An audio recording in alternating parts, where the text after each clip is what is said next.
maison sur l'eau, tout confort avec un air de vacances. Regardez, ça n'est plus un luxe. Ce type de construction, comme ici à 2 pas de Paris, séduit de plus en plus de Français. Le marché est en ébullition. Le nombre de fabricants a explosé ces dernières années en Hollande, où là-bas, vous allez le voir, la maison flottante est devenue un mode de vie à part entière. Alors comment sont-elles fabriquées? La maison flottante est-elle l'avenir de l'habitat? D'Amsterdam à Seattle, enquête signée Amélie Groux et Thierry Vivier.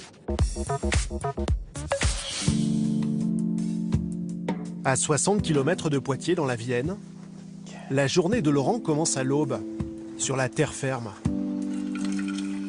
Mais cela ne dure jamais très longtemps. Donc alors là, on a notre chocolat, on a le café, on a l'eau chaude pour le thé, un petit jus de pomme fabriqué aussi à Charroux, accompagné de la petite gelée de pomme également fabriquée chez un petit producteur local. Ni veste ni cravate pour ce room service dans un hôtel hors du commun. Les petits déjeuners, il les apporte chaque matin à ses clients en bateau. Tous ont passé la nuit dans des maisons flottantes comme celle-ci. Bonjour. Alors, la nuit s'est bien passée? Parfait. Vous n'avez pas trop dérangé par le bruit? Ouais, non. Le calme règne nuit et jour sur cet étang de 6 hectares que Laurent parcourt grâce à son moteur électrique silencieux. C'est le meilleur moment de la journée pour moi. On entend bien les oiseaux, ça fait toujours plaisir. Bon, généralement, il n'y a jamais de vent le matin, donc l'eau est toujours très très calme. Ça lance bien la journée. Les 21 cabanes en bois n'ont pas été construites sur des pilotis. Elles sont posées à la surface de l'eau grâce à de gros flotteurs en plastique et sont ancrées pour éviter de dériver. Une expérience aquatique à 159 € la nuit. On fait 2 cartes. Ah, cool. Grosse? Non. Vous avez fait des photos? 5-6 kilos. Ouais, Merci. Bon, bonne matinée, à bientôt. L'année dernière, 7500 touristes ont choisi ces maisons flottantes plutôt qu'un hôtel traditionnel. C'est courant de pêcher comme ça depuis son balcon? Ah, c'est pas courant, non. C'est agréable, on n'a pas les pieds mouillés. Et qu'est-ce que ça apporte de dormir sur l'eau? Je sais pas, c'est... On a un point de mire qu'on regarde pas à travers les carreaux, ça change, le paysage change. Ouais. Donc c'est sympa aussi. Ça berce. Ça berce. Ah, on dort bien par contre. Ouais, on dort bien. Certains viennent pour la tranquillité, d'autres pour l'aventure. Voilà les filles, nous on a un sac pour nous 3. Marie-Claude et Gérard, retraités, veulent faire découvrir la vie aquatique à leur petite fille. Ça va pas vous faire peur les poissons la nuit tout ça? Parce qu'on a encore le temps de changer d'avis, hein, mais bon, on est venu pour ça quand même. Avant de s'isoler au beau milieu de l'étang, ils doivent récupérer tout un nécessaire. Bon. Alors déjà, les clés. Sur le côté du sac, ici, vous avez un rouleau de papier toilette, donc des lampes frontales. Ici, vous avez un numéro de téléphone qui vous sert de numéro d'urgence. Il n'y a pas de crocodile? On les a pas lâchés, mais en soirée. Ouais. Ok. Allez, en avant. Allez, go. Les gilets de sauvetage obligatoires dans la barque. Ah, oui. Et que dans la barque. Pas besoin de dormir avec. D'accord. Et donc, je vous équipe et puis c'est parti. D'accord. Les maisons flottantes sont sécurisées. Même les enfants qui ne savent pas nager peuvent en profiter. Allez. L'autre sens. Eh ben. Voilà, comme ça. Allez. Sectionne. Mets ta rame dans l'eau. Allez, vas-y. Voilà, lève-la plus. C'est bon les filles. Arrivées tant bien que mal à bon port, les fillettes ne sont pas au bout de leur surprise. La déco est soignée, Ah, c'est peut-être avoir mal de mer? mais le confort est spartiate. Ça, c'est le robinet. Et ça, c'est la salle de bain des filles. Alors ça, vous ne connaissez pas, c'est les toilettes sèches. Bon, ça a pas l'air de vous emballer là trop. Pourquoi? C'est trop compliqué. C'est trop compliqué? En guise de salle de bain, ce seul réservoir d'eau. Quant à l'électricité, il faut compter sur le soleil, car pour chaque cabane, pas d'autre ressource que ce panneau solaire. Depuis 2 ans, les clients sont toujours plus nombreux à découvrir ces drôles de maisons flottantes le temps d'un week-end. Cet hôtel sur l'eau affiche complet tout l'été et va même bientôt s'agrandir. Dans notre pays, les Français sont plutôt rares à vivre à l'année dans de telles habitations, leur préférant les anciennes péniches de mariniers transformées en bateaux-logements. Mais à l'étranger, les maisons flottantes peuvent être parfois une solution d'habitat à part entière. Direction la côte ouest des États-Unis, à Seattle, la ville de Bill Gates, de Boeing et des premières maisons flottantes de l'histoire. À la fin du 19e siècle, des marins et des bûcherons décident pour des raisons économiques de construire les premières habitations sur l'eau. De vrais quartiers lacustres voient le jour. En 1950, Seattle compte 2500 maisons flottantes. 20 ans plus tard, les hippies s'en emparent, conquis par leur charme bohème. Aujourd'hui, vivre sur une maison flottante est devenu le comble du chic pour les habitants comme Blair. Pour rentrer chez elle, cette retraitée doit prendre le bateau. À chaque fois, c'est son mari Rob qui vient gentiment la chercher. Gilet de sauvetage obligatoire, même pour le chien. Allez, c'est bon, on rentre. Il y a bien longtemps, le couple a eu un coup de cœur pour ces maisons qui bordent le lac Union, en plein centre-ville.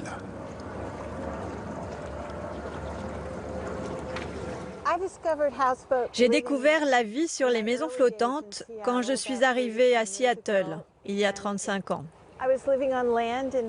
À l'époque, je vivais sur Terre, comme tout le monde, mais en faisant du kayak sur le lac, ces magnifiques cabanes qui flottaient sur l'eau me sont apparues. Et je me suis dit, waouh, le rêve, ce serait un jour d'habiter l'une de ces maisons-bateaux. Le rêve est devenu réalité. Le couple habite cette maison bleue dans l'un des plus beaux et des plus anciens quartiers flottants de la ville. Attends ici, Tyler.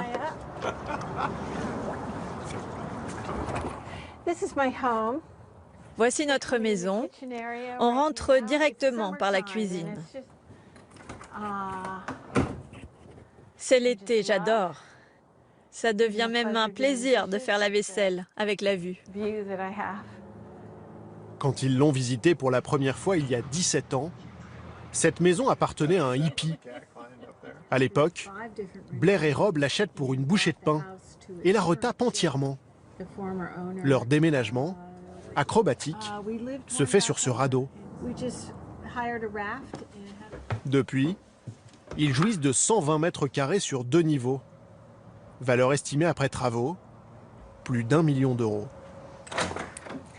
C'est notre pont supérieur avec une très belle vue. Seul bémol, vivre sur l'eau ne veut pas dire vivre seul. Ils doivent partager leur ponton avec une dizaine de voisins. C'est vrai qu'on est un peu les uns sur les autres. 2 mètres à peine séparent certaines maisons. Mais ici, chacun est respectueux de l'autre, de sa vie privée. Et en même temps, dès que vous sortez ou que vous rentrez, vous croisez toujours quelqu'un. Il y a une vraie vie de voisinage. Et c'est un aspect de cette vie en communauté que j'apprécie particulièrement. Aujourd'hui, le couple fait des envieux. Beaucoup d'habitants de Seattle rêvent de quitter la Terre pour ces quartiers lacustres. Melissa Allers, agent immobilier, s'est spécialisée dans ce type de logement. Problème pour elle, il y a très peu de biens à vendre. Actuellement, il n'y a que 4 maisons sur le marché. Effectivement, c'est très faible. Mais c'est comme ça à Seattle depuis plusieurs années. Le turnover est extrêmement limité. Et du coup, les prix augmentent tout le temps. À surface égale, une maison flottante se vend 2 fois plus cher qu'une maison à terre. Bateau de luxe et lunettes de soleil. C'est ainsi que Melissa emmène ses clients visiter les rares biens sur le marché. Bienvenue dans l'un des quartiers les plus huppés de Seattle. Un petit Beverly Hills flottant, où les maisons les plus chères peuvent atteindre 4 millions d'euros.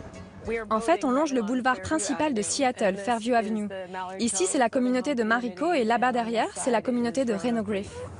Dans ce quartier, pas question de filmer de près ses propriétés. Les résidents tiennent à leur tranquillité. Ici, la demande a explosé en 1993. Regardez la maison flottante là, c'est celle de Tom Hanks dans le film. Succès au box-office, Nuit blanche à Seattle a rendu l'endroit célèbre avec ses scènes sur cette maison flottante. Tout le monde voulait la même que dans le film. Elle s'est vendue l'année dernière pour 2,5 millions d'euros. À Seattle, ces maisons flottantes sont réservées à une clientèle aisée. Mais plus près de chez nous, elles sont devenues pour certaines villes la dernière solution pour s'agrandir. Dans les années 90, le centre-ville d'Amsterdam compte 10 000 habitants au kilomètre carré. Une densité telle que la ville ne peut plus loger tout le monde. Elle se tourne alors vers la mer et les lacs et commence à construire des quartiers entiers sur l'eau. Aujourd'hui, 12 000 Hollandais vivent dans ces maisons qui reposent elles aussi sur de gigantesques flotteurs. Des pontons en assurent l'accès. Vélos, canoës et voiliers ont remplacé les voitures. Dans certains endroits, les habitants profitent de la nature environnante à travers de larges baies vitrées. C'est le cas de Bob, artiste peintre, qui a emménagé ici il y a 6 ans. J'aime être à l'extérieur. Et ici, même quand on est à l'intérieur, on a l'impression d'être dehors. Quand je regarde mes pieds, il y a de l'eau et j'aime beaucoup l'eau. Dans cette maison, j'ai la sensation d'être toujours en vacances. Une maison de rêve qui sublime le quotidien. Dans sa chambre à l'étage inférieur, Bob passe ses nuits bercé par le mouvement de l'eau. Quand on dort, on se trouve sous la surface.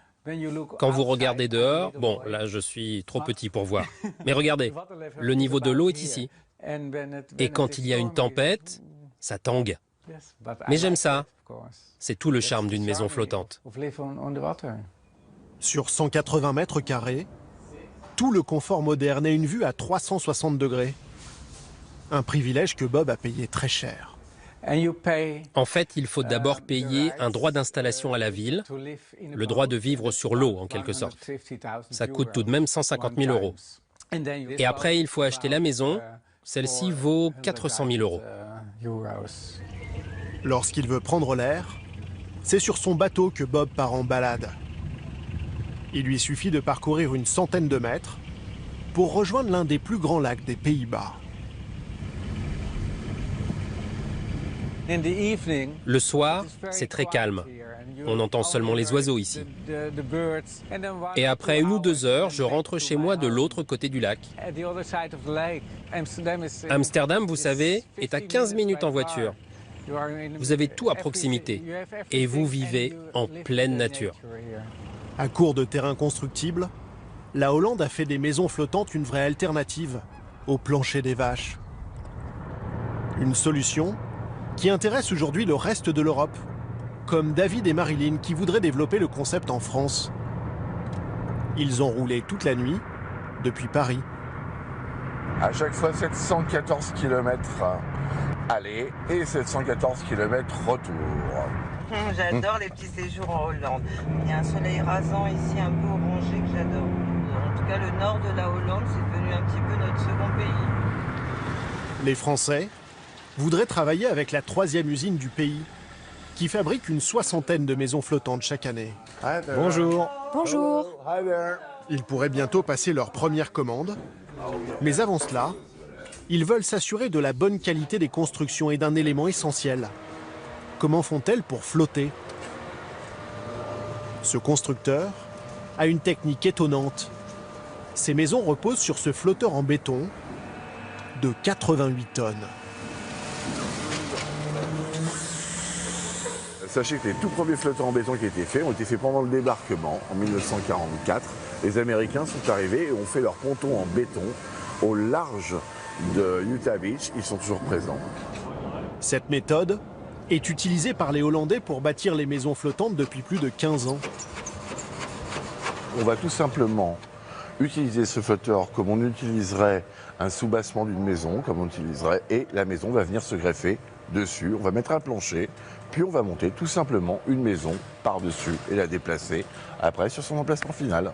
Il n'y a pas de limite de poids? Il n'y a pas de limite de poids ni de taille, hormis la taille en elle-même des bassins qui va automatiquement nous limiter à 34 mètres de longueur par 7 mètres de largeur. Seule condition pour que la structure flotte, qu'il n'y ait pas la moindre fuite. C'est le principe d'Archimède. Une vérification visuelle suffit. Le test d'étanchéité est réussi. À l'extérieur, 4 maisons sont en cours de finition, après 9 mois de travaux. Elles seront bientôt livrées à des clients hollandais qui pourront immédiatement emménager. Sol, murs, électricité, plomberie, tout est fait dans l'usine. Les Français peuvent ainsi découvrir un intérieur quasiment terminé. On dirait une forêt. Oui, c'est trop pour moi. Des fois, nous ne sommes pas vraiment d'accord, mais bon, là, en l'occurrence, j'en aurais pas mis autant. Bon. Pour éviter le naufrage, le client devra être vigilant quand il installera son mobilier. Au niveau aménagement, on a un peu des contraintes par rapport au poids. Si par exemple on a des grosses bibliothèques, pianos, on va les répartir de façon à ce que la maison soit stable. Si par exemple une personne achète une maison et décide qu'une pièce va changer de fonction, il va falloir certainement qu'on équilibre le flotteur en conséquence. Je ramène le plan, comme ça on va discuter Le couple autour du plan. espère que ces constructions flottantes décolleront bientôt en France pour faire des bâtiments publics, des bureaux, des logements. C'est donc Gartiane qui a dessiné cette maison. J'espère que ça va devenir un gros marché en France. Quand les maisons de ce constructeur sont terminées, elles doivent encore traverser les Pays-Bas. Spectacle surprenant, devenu ici presque banal ces dernières années.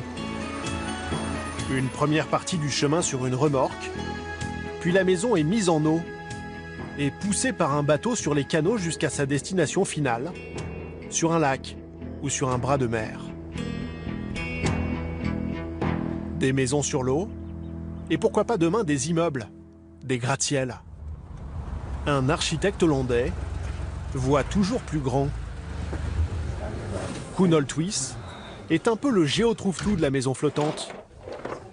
Ses inventions défient le sens commun. Les villes vont changer. Aujourd'hui, nous avons tous ces immeubles bâtis sur la terre ferme et qui ne bougeront plus pendant 50 ans. Mais l'étape suivante, c'est de construire aussi sur l'eau. Et tous ces bâtiments placés ici pourront être déplacés. Là, vous avez une ville statique, là, vous avez une ville dynamique. Parmi ces projets, cet hôtel flottant que Koen espère vendre en Chine pour 65 millions d'euros. C'est très amusant. Si vous avez une tour normale sur la terre, elle est figée. Mais sur l'eau, elle flotte et vous pouvez la faire tourner parce que dans l'eau, il n'y a pas de friction. Donc c'est facile d'avoir un immeuble qui tourne en permanence. Comme ça, il n'y a pas de mauvais côté. Toute la journée, vous avez une belle vue sur la mer. Avec la montée des eaux liée au réchauffement climatique et la surpopulation dans certaines régions du monde, l'architecte multiplie les projets, persuadé que demain, une grande partie de l'humanité devra vivre sur l'eau.